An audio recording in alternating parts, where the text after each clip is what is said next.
Ni ye bamanankan kunnafoni kɛnɛ dayɛlɛni Sherifula tele studio fɔlɔ kɔnɔ Moribabugu. An ka foli ni waliɲumandɔn bɛ aw ye, nin tuma in b'a sɔrɔ aw minnu sigilen n'u k'aw ɲɛmada walasa kunnafoniw bɛ sɔrɔ Mali kunkan ani diɲɛ fan wɛrɛw kunkan nin y'a tuma selen bi bamanankan kunnafoni n'a kumabaw filɛ nin. Kaye tɛmɛnen kɔfɛ Société de gestion forestière Abdoulaye Alidou ɲɛmaw ani Kaye Eaux et Forêts ɲɛmaw y'u kunda Bafulabe kan. U ka Bafulabe taga in kun de walasa ka taa Bafulabekaw fana ladɔnniya kɔlɔlɔ min bɛ feu de brousse kan n'o de ye ka tasuma don kungo kɔnɔna la ka Bafulabekaw ladɔnniya o la. O kɔfɛ Sinabef n'o ye bangi baarakɛlaw ka jɛkulu ye olu ka ɲɔgɔn kunbɛba tako fɔlɔ kɛ ka bɛn décembre kalo tile 14 ma Maison des aînés na maakɔrɔw tɔgɔla so la. ɲɔgɔn kunbɛn mun kɔnɔna la biro dɔ sigira biro min maa bi jɔ maa 33 la a ɲɛmaya dira Amadu Ba ma. Ninnu de ye bamanankan kunnafoni na kumabaw ye mun bɛna walawala aw ye sɔɔni kɔnɔna la.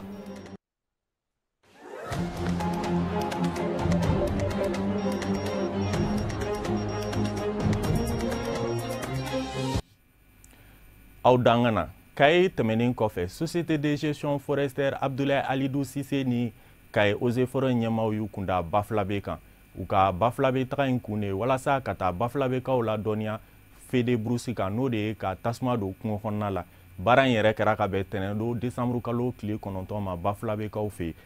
Amadou Diallo ani Nuhu Kone tun bɛ Sherifula Jabaranso tɔgɔ la. Kumakan bɛ lase Sadio Sidibe fɛ.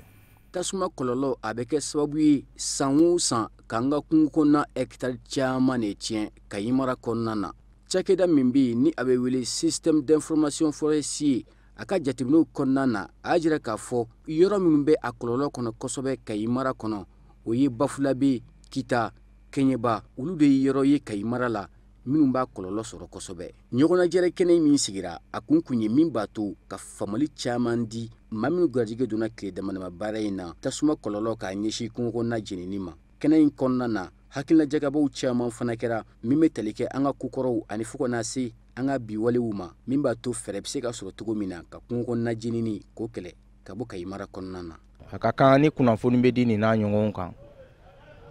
a kan ka waleya yan kosɛbɛ kosɛbɛ parce que an y'a sɔrɔ gɛlɛya bɛ yan wula kɔnɔna na tasuma bɛ ka tiɲɛni kɛ yan kojugu kojugu an bɛ waati mun kɔnɔ sisan a bɛ hectare ba caman bɔ tasuma ye minnu halaki donc ka kun kɛ faamubaliya ye donc Société de gestion forestière ka wuli ka jɔ ye ka se ka tasuma kɛlɛ ka bɔ an ka wula in kɔnɔ an ka jiw ka to sigilen an bolo baganw ka se ka balo kosɛbɛ donc an ka sɛnɛkɛyɔrɔw fana ka se ka ladon yiri fana ka se ka sabati. Direction régionale des eaux et forêts o ɲɛmaw Kayi mara kɔnɔna na u y'u ka nisɔndiya jira kɛnɛ in kan k'a da kan hakilina in nafaba de b'a la min bɛ tali kɛ kungo kɔnɔna jeni o kɛlɛli baaraw ma. Ɲɔgɔnnajɛrɛ in kɔnɔna na hakilinaw falen falenna bolo caman kan. Eaux et Forêts jɔyɔrɔba bɛ ko in na baara in tɛ se ka kɛ ni olu tɛ olu de ye ji ni kungo tigiw ye u ni Société de gestion forestière bolo di ɲɔgɔnmaw kɛ villageois ye laɲini caman kɛ ka se ka comité sigi u ka yɔrɔw la minnu bɛ tasumako kɛlɛ kɛ société ye engagement ta ni ala ka jɛn a bɛ i sen don o la k'o comité bila en place jango ka se ka tasumako kɛlɛ ka bɔ wula kɔnɔ bon o tɛmɛlen kɔfɛ an ye jɛnkulu wɛrɛw sɔrɔ minnu ye laɲiniw kɛ k'a jira k'a fɔ tasumako kɛlɛ na u tun b'a fɛ olu fana sen ka ye a kɔnɔ société fana a hakili b'a la ni ala ka jɛn ka u fana wele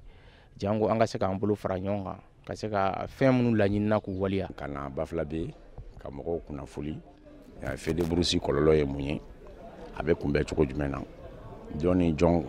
jɔyɔrɔ min bɛ min ni min na a ka bɛɛ jɔyɔrɔ f'i ɲɛna bɛɛ k'i jɔyɔrɔ dɔn an nimisi wasara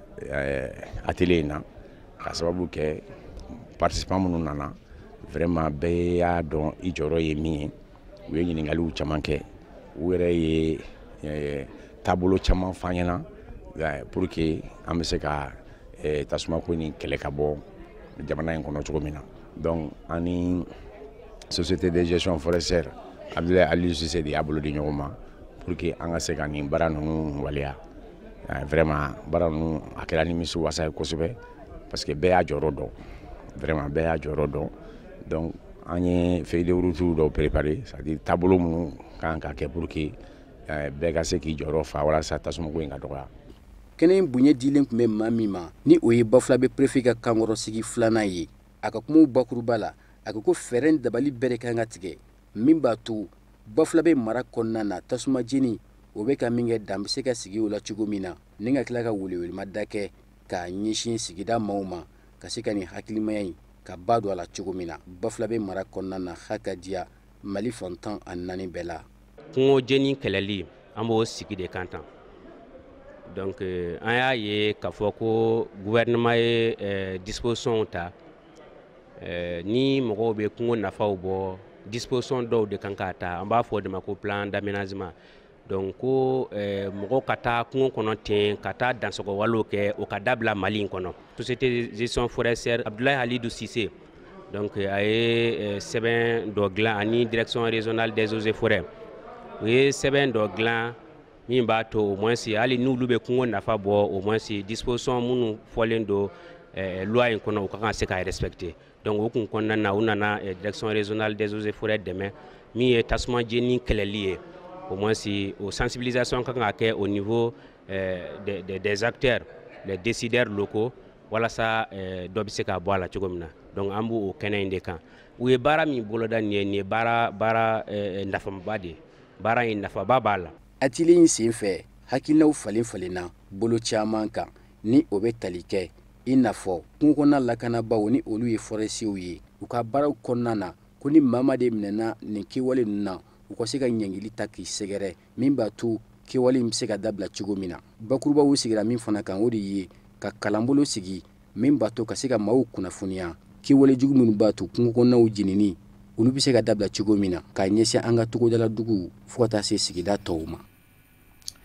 Minisiriso mun ɲɛsinen no baarako kunkanko ɲɛnabɔli ma an ka jamana kɔnɔ a ka hamina fanba dɔ ye arabu kalandenw ka baarako ye. O hokumu kɔnɔna la IJIMA n'o ye silamɛ denmisɛnninw ka jɛkuluba a ɲɛma Sheikh Mohamed Makiba o ni ANP ani dɛmɛbagaw ka bolodi ɲɔgɔnma kɔnɔna la baarakalan bourse dɔ tara k'a di arabu kalanden maa 25 ma. O kɛra alamisa tɛmɛnen an b'a ladɔnniya k'a fɔ Sheikh Mohamed Makiba silamɛ denmisɛnninw ka jɛkulu ɲɛma a y'a ka nisɔndiya yira kosɛbɛ nin baara in na. An ka Ibrahim Kulibali ka sɔrɔlenw lajɛ. Ni dɔ in donba don an bolo parce que a bɛ san caman bɔ an kun bɛ ka nin ɲini an ka denmisɛnnin minnu ye kalan kɛ yan ka tila arabu kalan na ani minnu bɔra arabu jamanaw na ka na i b'a sɔrɔ arabu niveau b'u la dɔnni b'u la français fana na u b'u débrouiller dɔɔni mais n'a fɔra k'u ka taa concours kɛ au niveau des concours ni examens kɛ tubabukan na minnu ye tubabukan dɔrɔn kalan fonction publique fɛn bɛɛ bɛ kɛ ni résultat bɔra i b'a sɔrɔ an ka denmisɛnninw tɛ passer k'a fɔ dɔnniya t'u la o tɛ mais concours bɛ kɛ kan min na n'o ye langue nationale ye français ye o de anw ka handicapé ye a kɛn bɛ k'an ka denmisɛnnin caman mago sa k'u kɛ kɛrɛfɛ mɛruw ye jamana kɔnɔna na parce que k'a fɔ dɔnniya t'u la o tɛ mais police concours kɛra kɔsa in na fɔlɔ u tun b'a kɛ ni diplôme arabu yɛrɛ la dɔrɔn u b'a bɔ a la ka bila mais sisan u b'a to a la protection civile u b'a to a la collectivité la u b'a to a la mais an ye wulikajɔ minnu kɛra an bɛ gouvernement fo sisan u b'a kɛ mais n'u donna salle kɔnɔ min y'a ka kalan bɛɛ kɛ tubabukalan na ani min ye a ta 80% kɛ arabukan na ka 20% kɛ tubabukan na ni ko k'olu ka taa examen kɛ ɲɔgɔn fɛ kan kelen na i ye dɔ tɛgɛ kɔ tulu la ka dɔ tɛgɛ kɔ ji la donc cette injustice là on dit à travers l'ANP gouvernement commencera à corriger. Donc, on va faire le ministère de l'Emploi. Vraiment, merci 1000 fois.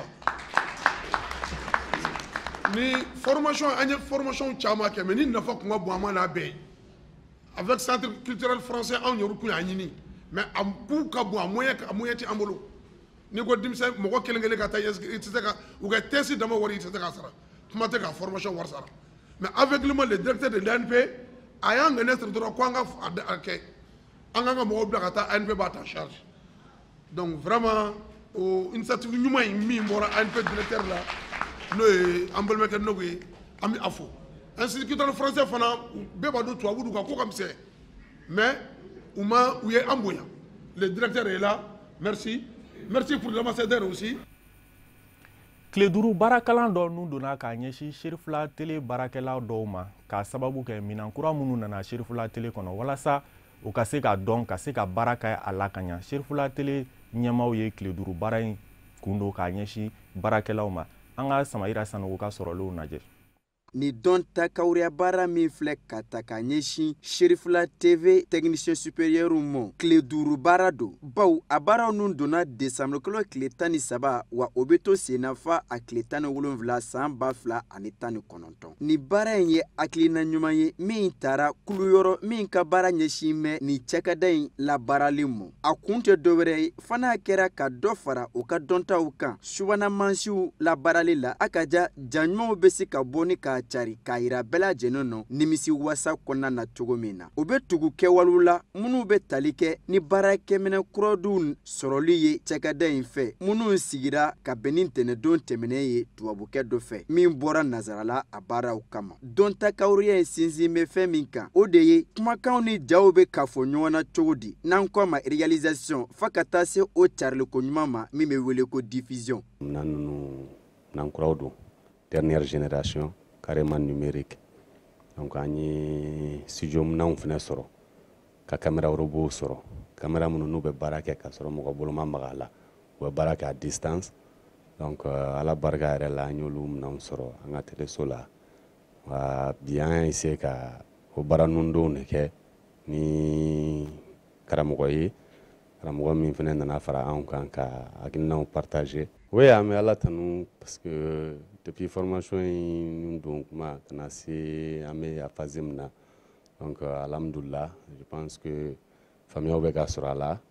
et puis an ka objectif yɛrɛ ye ka fɛngɛ kura wɛrɛw proposer an lajɛbagaw ye min bɛ se k'a to vraiment télé in yɛrɛ lajɛli n'i y'i sigi a kɔrɔ k'a lajɛ i n'a faamu ko fɛn kuraw b'u bolo pour que bɛɛ ka se ka nimisi wasa sɔrɔ a kɔnɔna la.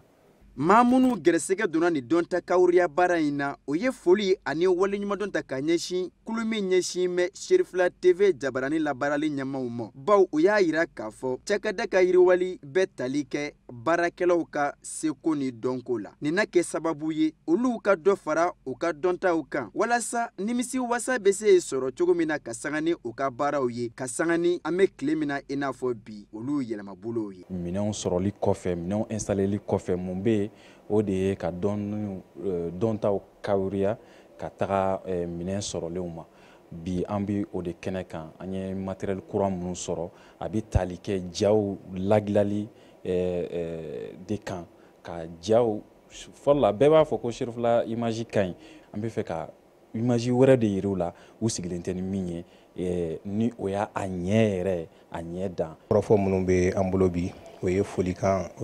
de surtout ka ɲɛsin an ka ɲɛmɔgɔw ma n'o ye commission de gestion de Sherifula TV ye ani radio la voix du citoyen olu mun ye nin hakilina ɲuman in sɔrɔ ka a ɲɛsin an ma walasa an ka baarakɛlaw ka dɔntaw bɛ se ka kawuriya wa a bɛ tuguɲɔgɔnyali kɛ an bɔra ka installation dɔw de kɛ an fɛ yan nɔ an ka département technique la donc o de kɔfɛ an y'a laɲini k'a fɔ installation minnu kɛra f'an k'a lajɛ ka dɔntaw kawuriya kan pour que an ka mɔgɔw bɛɛ lajɛlen ka se ka bila niveau kelen na o tɛmɛnen kɔfɛ an lajɛbagaw bɛ se ka wasa sɔrɔ an ka baara la. Ka sanga ni dɔnta kawuriya nafa ye cɛkada ɲɛmaa y'a kanu ka n'a tali kɛ a baara kunfɔlɔw la a kɛra waati kɛrɛnkɛrɛnnen ye o mɔ u ka se o ɲɛmada baara in kɛcogow kan ni ka laban ka laɲiniw kɛ ka ɲɛsin maa minnu gɛrɛsɛgɛ don bɛ nin baara in na minnu bɛ tali kɛ dɔnta kawuriya in lawaleyali kalan kɔfɛ a ka ja laɲini ye min ye ni o ye nimisi wasa ye o bɛ se sɔrɔ bɛɛ lajɛlen fɛ. Ni a fɔra k'i ye baarakɛla ɲɛmɔgɔ ye k'i ka baarakɛlaw bɛ ka kalan dɔ kɛ ka fara u ka kalan kan o ye ne ka haminako belebeleba ye maintenant surtout bi an ye baarakɛminɛn dɔw san baarakɛminɛn minnu nafaba bɛ an ka baara dɔ ɲɛ tali la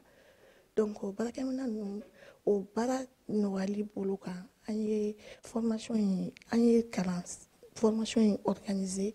baarakɛlaw ka se k'a faamuya baarakɛla ninnu ye jumɛn baarakɛla minnu bɛ baara kɛ o baarakɛminɛn ninnu na n'o ye an ka réalisateurs n'an ka diffuseurs ye donc sisan nɔ a tiɲɛ na ne content na parce que nana sɔrɔ formation organiser ka ɲɛ o dun pour que fɛn ka kɛ kalan ka se ka ɲɛ fo a ka se ka organiser ka ɲɛ kalan yɛrɛ bɛ daminɛ bi la n'o ye kalo tile 13 la ka taa kalo tile 18 na mais dimanche t'a la dimanche ye sɛgɛnlafiɲɛbɔ don ye. Donc an ye nin formation in de kɛrɛnkɛrɛn formation min bɛna kɛ tile 5 kɔnɔ ka ɲɛsin an ka équipe technique ma pour que u ka niveau bɛ se u ka faamu bɛ se ka jidi minɛn ninnu baara cogo kan cogo min na. Donc o sababuya de y'an se yan. Donc o formation de daminɛna sɔgɔmada in na. Commission de gestion de Cherifla TV a ɲɛmaaba n'o ye Sanba ye, a y'a wasa don ne la k'a fɔ an ka na a tɔgɔ la ka na formation in ka na dayɛlɛliw kɛ. Donc o de ye an se yan sɔgɔmada in na, Ala sago i sago. Ne fɛ toujours ka nimisi wasa di an karamɔgɔ yɛrɛ ma n'o ye télé yɛrɛ promoteur ye. An bɛ fɛ vraiment ale yɛrɛ nimisi ka wasa ni télé ye toujours. O y'a fɔlɔ ye. An bɛ fɛ an ka tɔn yɛrɛ n'o ye Fédération Ansarudine Internationale ye, olu yɛrɛ fana ka se ka wasa ni télé ka baaraw ye. Wa an bɛ fɛ an ni partenaire minnu ani mɔgɔ minnu bolo bɛ ɲɔgɔn bolo baara la n'o y'an ka partenaire ye, an bɛ fɛ olu yɛrɛ nimisi ka se ka wasa ni an ye ka taa fɛ. En même temps an bɛ fɛ fana télé filɛlaw olu yɛrɛ fana nimisi ka wasa ka taa fɛ. Voilà, parce que ɲɛtaga de ɲininen don ɲɛnamaya ko bɛɛ la. An ma ladɔnniya k'a fɔ nin dɔn tɛ kawuriya in ma kuncɛ bɛɛ maa minnu gɛrɛsɛgɛ donna a baaraw la a n'a kɛ sababu ye o ma k'o sɛbɛkɔrɔjo dɔ ka se ka fara u ka baara ɲumanw kan walasa téléphilaw bɛ se nimisi wasa sɔrɔ Cherifla TV jabarani baaraw la. Sinabef n'o ye bangi baarakɛlaw ka lapasajɛkulu ye, olu ka ɲɔgɔn kunbɛba tako fɔlɔ kɛ ka bɛn décembre kalo tile 14 ma Maison des aînés na maakɔrɔw tɔgɔla so kɔnɔ. An b'a ladɔnniya k'a fɔ ɲɔgɔn kunbɛn in na biro dɔ sigira, biro min maa bɛ jɔ maa 33 la. A ɲɛmaya dira Amadou Ba ma. A kɛnɛ kan Cherifla jabaraniso tɔgɔ la Kafunɛ Batili ani Baba Keita tun bɛ yen. An ka ɲɛmadaw ka sɔrɔlenw fɛ. Ni congrès min sigilen filɛ nin ye Mali bankitigiw, assurance tigiw, établissement financier tigiw, microfinance ani jagokɛlaw ka lapasa jɛkulu Sinabef a bɛ bankitigiw ka section bangeliko de kofɔ i n'a fɔ komi a laɲini kɛra cogo min na fara ɲɔgɔn kan tɔn in ka lapasa jɛkulu fɛ u ka congrès ba tɛmɛnen k'a fɔ warila baarala o warila baarala n'olu de bɛ ɲɔgɔn sɔrɔ Sinabefu lapasa tɔn kɔnɔ o kelen kelen ka section ka sigi sen kan i n'a fɔ komi Mali baarakɛlaw ka lapasa jɛkuluba UNTM ka sariya gafew b'a laɲini cogo min. An ka congrès n'o ye Sinabef congrès n'o kɛra novembre kalo kɔnɔ novembre kalo tile 28 ani 29 na an ye résolution dɔw ta o résolution kɔnɔ a fɔra k'an ka section bila en place section n'o ye Sinabef démembrement dɔ ye donc ni section an ka section mun bɛ ka bila en place bi o ye banque ka section ye an ye microfinance section an y'o bila en place a bɛ kalo 2 bɔ a kɛra août kalo kɔnɔ bi an bɛ ka banque section de bila en place n'an tilara banque section bilali la en place an kan ka assurance section an b'o fana bila en place n'an bɔr'o la an bɛ sɔrɔ ka commerce section an b'o bila en place o bɛ kɛ an ka section dafalen UNTM sariya b'a jira k'a fɔ ko syndicats nationaux olu de bɛ kɛ UNTM kɔnɔ maintenant section B section olu de bɛ kɛ syndicats nationaux kɔnɔ n'i bɔra section na i bɛ sɔrɔ ka na sous section na n'i bɔra sous section na i bɛ sɔrɔ ka na comité de base la comité base ninnu olu yɛrɛ de an ka fanga yɛrɛ ye. Walasa ka se ka section banki ka baaraw kɔkɔrɔ du commission d'investiture min sigira Sinabefu jɛkulu fɛ ni a ɲɛmaya dira Abdoulaye Keita ma olu ka ɲɔgɔn ye kɔfɛ u ye bureau dɔ dajira bureau min bɛna bankitigiw ka lapasa jɛkulu ka section kofɔ n'a kɔnɔma bɛ taa maa 33 la k'a secrétaire général ya ta k'a di Amadou Ba ma sɔn kɛra o bureau la tɔnden nabaga kelen kelenna bɛɛ lajɛlen fɛ. Nisɔndiyara parce que a ko kɛra a kɛcogo la. A ko kɛra kɛcogo la mankan ma bɔ a la aw yɛrɛ kun bɛn aw y'a ye mankan ma bɔ a la c'est rare que aw ka nin ye k'a sɔrɔ sɔsɔliw ma kɛ hali sɔsɔli ma bɔ a la jango mankan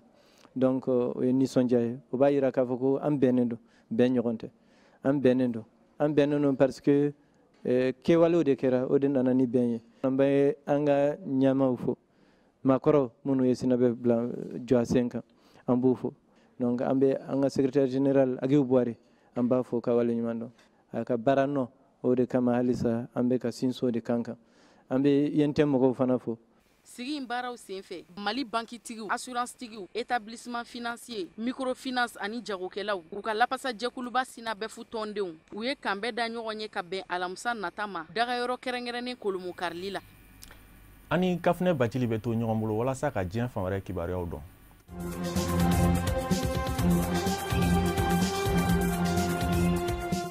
farafina cɛncɛn ka jamana 5 G5 Sahel kɛlɛbolo tɔnden jamana ɲɛmɔgɔ kan ka ɲɔgɔn sɔrɔ ɲɔgɔn kunbɛn la ka bɛn ni kari don ye. Niger jamana fabala ɲami u ko a ma ko sommet extraordinaire. Mangania jugutigiw ye wulikajɔ cɛjugu min boloda ka ɲɛsin Niger jamana finitigilakaw dagayɔrɔ kɛrɛnkɛrɛnnen dɔ ma. N'a kɛra sababu ye ka dansigi sɔrɔsila ka 71 ka ɲɛnɛmaya dana. Hakili jagabɔ bɛna ta kɛ o lahalayaw de kun kan ka bɛn ni sibiri don de ye. Kunnafoniya in dara Mali jamana ani Niger jamana fɛ. Mali jamana kuntigi Elhaji Ibrahim Boubacar Keita ka dantigɛliw senfɛ ka sanga ni Mali jamana kɔnɔdenw cɛ sigiba baara nun doni ye. Kunnafoniya dira k'a fɔ ko Mali jamana na ye Niger jamana kɔnɔ ka fara an tɔɲɔgɔn jamana 3 tɔ kan walasa ka se ka ye Niger jamana kɛrɛfɛ ka se ka kelenɲɔgɔnyaw jira k'a jira k'a fɔ fɛn min ye Niger jamana sɔrɔ a ye farafina cɛncɛn ka jamana 5 kɛlɛbolo G5 Sahel tɔnden jamana kelen-kelenna bɛɛ lajɛlen de sɔrɔ k'o kuma na k'a ka kan ɲɔgɔn ye ka kɛ walasa farafina cɛncɛn ka jamana 5 kɛlɛbolo G5 Sahel tɔnden jamana ɲɛmɔgɔ nunu u bɛ se ka jɛ ka hakili falen falen sigi min ni a dɔgɔdalen don ka bɛn kari don ma Niger jamana fabala ɲame farafina Sahel jamana 5 ka kɛlɛbolo G5 Sahel tɔnden jamanaw kun kan da bɛna se jamana 5 kelen-kelen ka lakanako ma Mali jamana Burkina Faso Niger Mauritanie ani Chad jamana ɲɛma Idriss Déby Itno a fana ye dantigɛli kɛ dantigɛli min senfɛ a y'a jira k'a fɔ ko Chad jamana fana bi ye ɲɔgɔn kunbɛn in kɛnɛ kɔnɔ nka dantigɛli kɔni ma bɔ Burkina Faso jamana ma ɲɛma yɔrɔ min b'a ka nali sɛbɛntiya kɛnɛ kɔnɔ Niger jamana bɛ waati kɔnɔ an bɛ don min na i n'a fɔ komi bi ni jamana kɔnɔdenw sɔn jalen don kosɛbɛ ka sanga ni u ka sɔrɔsilaka maa 71 binni ye wulikajɔ cɛjugu senfɛ min taara banbagancimɔgɔw fɛ tarata tɛmɛnen ka sɔrɔsilakaw dagayɔrɔ kɛrɛnkɛrɛnnen dɔ sɛgɛrɛ ka militaire dinati kɔnɔ ka taa ni Niger jamana tilebiyanfan ye o kadara kɔnɔna na tile 3 taara Niger jamana maa ɲɛmaw fɛ k'o kɛ sanga ye ka tasibila kɛ ka ɲɛsin sɔrɔsilaka 71 fatulen ninnu ma o deuil national nun donna jumadon a bi kuncɛ kari.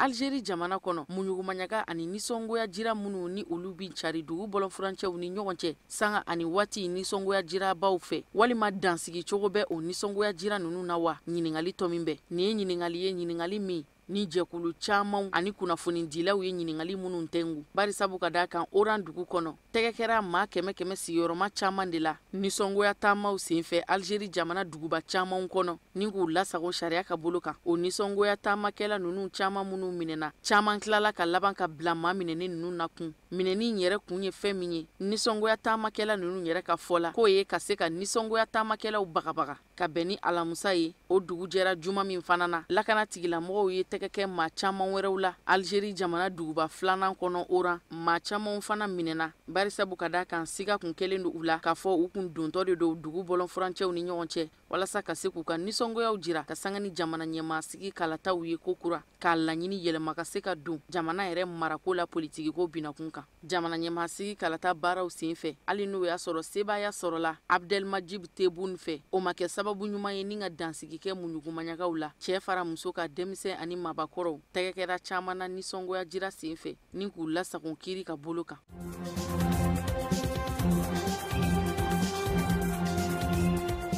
Ebola banakisɛ kɛlɛliko ka se k'a si latunu ka bɔ Congo RDC jamana kɔnɔ a bɛ lahalaya jumɛn kan ɲiningali gɛlɛn don dɔgɔkun laban tɛmɛnen Congo RDC jamana maa ɲɛmaw danganiyalen ka sanga ni jateminɛw kɛli ye kun kelen do k'a jira k'a fɔ ko baara bi ka taa taabolo min kan ka sanga ni fɛɛrɛ ani dabaliw tigɛ cogo ye ko Congo RDC jamana b'a yɛrɛ sɔrɔ san ban waati la waati o waati ka bɛn desanburu kalo ma wali kelen janvier kalo daminɛ k'o b'a sɔrɔ Ebola banakisɛ sera ka si latunu nga a bɛra ta mɔgɔ bi se k'a fɔ fɔlen tɛna siraba sɔrɔ ka sanga ni banbagancimɔgɔw ka wulikajɔw ye u bɛ minnu boloda sanga ni waati bari sabu ka da kan wulikajɔ min ni o taara banbagancimɔgɔw fɛ ni ka biaka to dugu sɛgɛrɛ Ituri province kɔnɔ ka bɛn ni novamburu kalo tile 27 su ye k'a dugu jɛ novamburu kalo tile 28 na ka sanga ni wulikajɔ in kɔ ye sɛgɛsɛgɛliw y'a jira k'a fɔ Ebola banakisɛ yera maa 34 na Maboloko dugu kɔnɔ Nord Kivu banabaatɔ 10 yera ye jateminɛw la an bɛ don min na i n'a fɔ komi bi ka da ko yɛrɛ n'a taabolo kan Ebola banakisɛ kɛlɛli jɛkulu kɔni tɛ nin da waga tuguni k'a b'i hakilina tigɛ Ebola si latununi ko kun kan n'a ma ɲɛ k'a fɔ wulikajɔw tɛ ka kɔtigɛ n'o de bɛ ka kɛ sababu ye ka banakisɛ in si latununi baaraw bɛɛ lajɛlen lasumaya.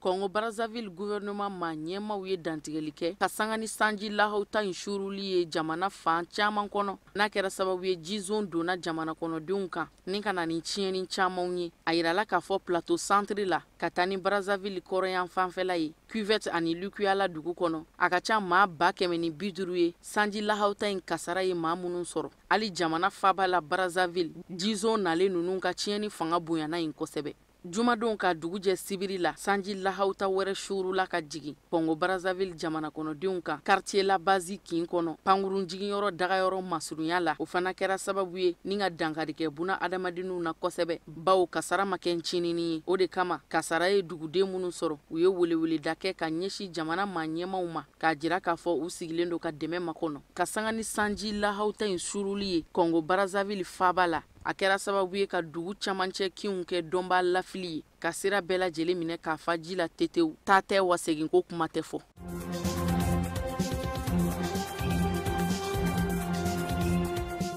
Sudan jamana ɲɛma min ni a ye san 30 kɛ fanga la n'a ka fanga dafirila ka bɛn avril kalo tile 11 tɛmɛnen ma ka sanga ni jamana kɔnɔdenw ka nisɔngoya jiraw ye k'a ka fanga bila jamana ɲɛmaakɔrɔ Umar El Bashir do kiri y'a nɔ minɛ k'a fɔ a nɔyira yuruguyurugu ni dungojuguya la san 2 kaso o ɲangili bere de tara k'a da a kun a bɛna bila kiri tigilamɔgɔw ka bolo kan k'a lasago maakɔrɔw lasagonso kɔnɔ a bɛ to kiri ka bolo kan san 2 kɔnɔ o centre correctionnel de kɔnɔ n'o kɛrɛnkɛrɛnna maakɔrɔw ye kalo damadama Sudan jamana ɲɛmaakɔrɔ Umar El Bashir a ka fanga dafirilen kɔfɛ sɔrasilakaw fɛ ka sanga ni nisɔngoya jiraw ye k'a fɔ a ka wuli ka taa ka bɔ u kunna ka jamana ɲɛmaakɔrɔ Umar El Bashir si to san 75 la ɲuɲu ni ɲaɲa wulila a nɔfɛ kiri binakun kan san 30 tɛmɛnen kɔfɛ jamana ɲɛmaaya kunna Sudan jamana kɔnɔ jamana ɲɛmaakɔrɔ welela bɔgɔ jeninen kan kiriso kɛrɛnkɛrɛnnen fɛ u ti kalo tɛmɛnen bawo bisigi tara ka ɲɛsi a ma k'a fɔ a nɔyira yuruguyurugu ni dungojuguya la ka bɛn ni sibiridon desanburu kalo tile 14 de ye jamana ɲɛmaakɔrɔ Umar El Bashir ka kiri tigɛla ni ka san 2 ɲangili bere d'a kun a b'o kɛ lasagolen kiri tigilamɔgɔw ka bolo kan maakɔrɔw lasagonso kɔnɔ barisabu ka d'a kan a laɲininen do Sudan jamana sariya gafew fɛ maa o maa ni o bi san 70 sanfɛ ni kiri ka kan k'i nɔ minɛ k'i lasago i ka kan ka lasago yɔrɔ min na o ye maakɔrɔw tɔgɔla lasago yɔrɔ ye centre correctionnel pour personnes âgées o de kama jamana ɲɛmaakɔrɔ Umar El Bashir ni a si bi taa san 75 la n'a ma ɲɛ k'a fɔ si janfara a tɛna se ka taa lasago kaso bon na i n'a fɔ komi funɛnkɛnu o de kama a bɛna minɛ maakɔrɔw lasagonso kɔnɔ kiri bi tigɛ waati min na kiri tigilamɔgɔw fɛ kiritigɛso daminɛnen kun do k'a fa tetew jamana ɲɛmaakɔrɔ Umar El Bashir kanubaw la minnu ye tribunali karangafɛdaw bɛɛ lajɛlen lakalaya bagibagi ni nisɔngoya jira ye ka sanga ni kiri tigɛ cogo ye ka ɲɛsi jamana ɲɛmaakɔrɔ Umar El Bashir ma.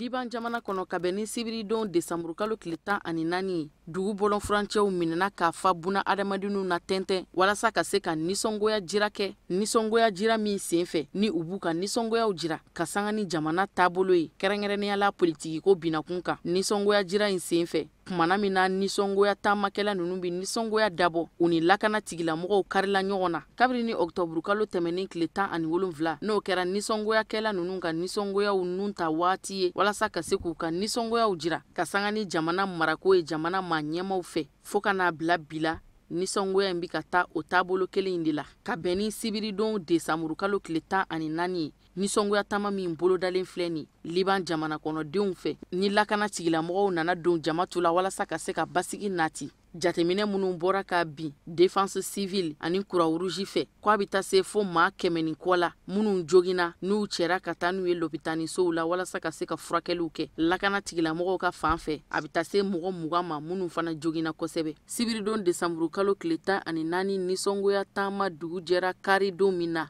ka bɛ desanburu kalo tile 15 sɔgɔmadafɛla ma Berutu dugu kɔnɔ dugu camancɛ minɛnen do k'a yɛlɛma k'a kɛ i n'a fɔ komi kɛlɛkɛyɔrɔ gɔngɔrɔnw gazi lacrymogènes sirabanga paneau binbinnen ɲamaw jeni nɔ sirabaw kan o de kɛlen do ka Berutu duguba camancɛla fan bɛɛ lajɛlen minɛ k'a cɛjuguya.